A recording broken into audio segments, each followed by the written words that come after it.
German lesson number 18, house cleaning. Hausputz. Hausputz. Hausputz.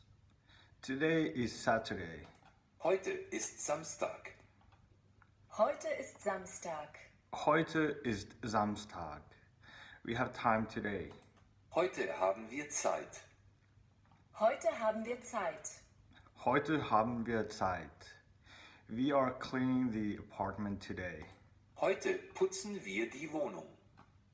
Heute putzen wir die Wohnung. Heute putzen wir die Wohnung. I'm cleaning the bathroom. Ich putze das Bad. Ich putze das Bad. Ich putze das Bad. My husband is washing the car. Mein Mann wäscht das Auto. Mein Mann wäscht das Auto. Mein Mann wäscht das Auto.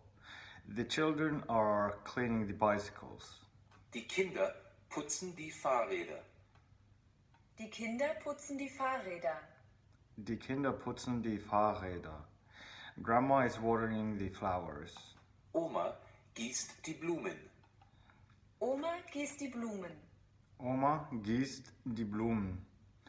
The children are cleaning up the children's room. Die Kinder räumen das Kinderzimmer auf. Die Kinder räumen